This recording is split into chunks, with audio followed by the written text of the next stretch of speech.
What's up, Fever Nation? This is a late recap of the Sparks game. Again, for those of you who have just subscribed, my metrics for winning and losing are three things I want you to pay attention to as the season progresses. Missed layups, missed free throws, and turnovers. Missed layups, missed free throws, and turnovers. I want you to pay attention to those three categories as you watch the Fever this year. One thing that I've learned from experience, if you can button up these three categories, you have the most favorable opportunity to come away with a win. If you can button up these three categories, you will always find a way to win. So, we know the Fever lost by one possession, and they had the last shot. No matter what happens, no matter how bad it got, they at least had the last shot.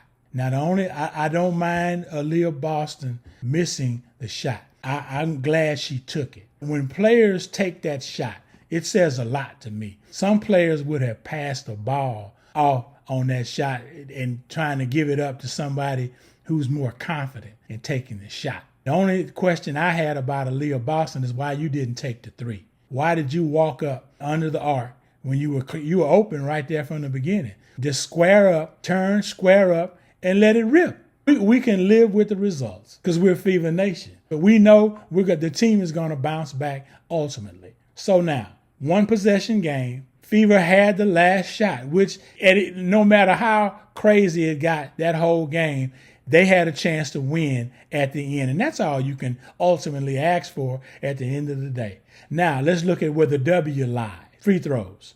The Fever was 12 of 19 free throws from the charity stripe.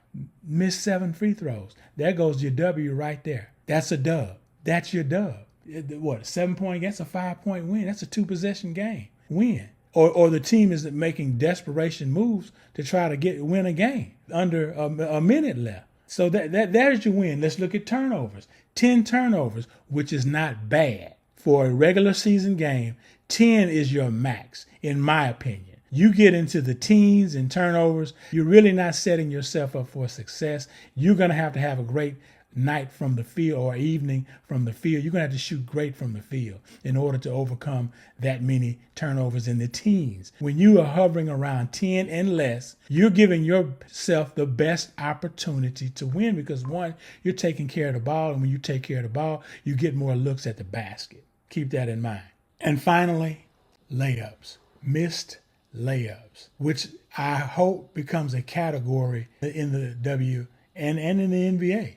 And in basketball, period, because it's the highest percentage shot you can take, in my opinion, is the layup. I think the layup is a higher percentage shot than the dunk because of all of the athleticism that it takes to get over the rim. So, and you can see how those guys, sometimes they can get over it, sometimes they don't. But the point is, the layup is a high percentage shot.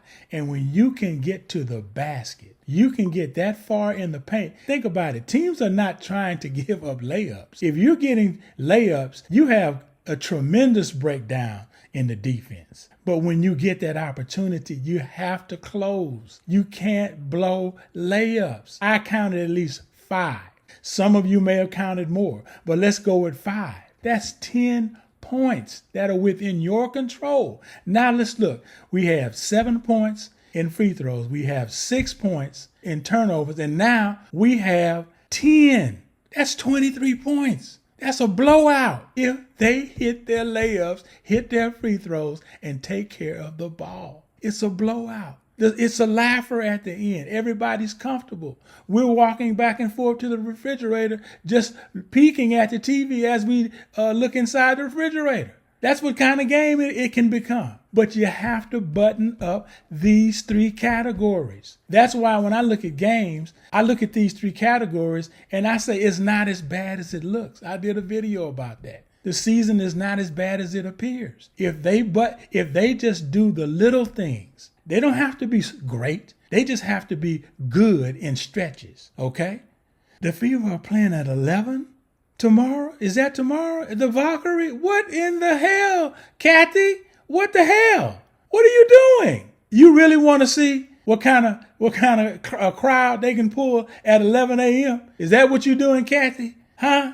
Is that what we're doing? Well, you about to find out. That's all I have for you right now. Fever Nation, you all have a blessed day. I'm out.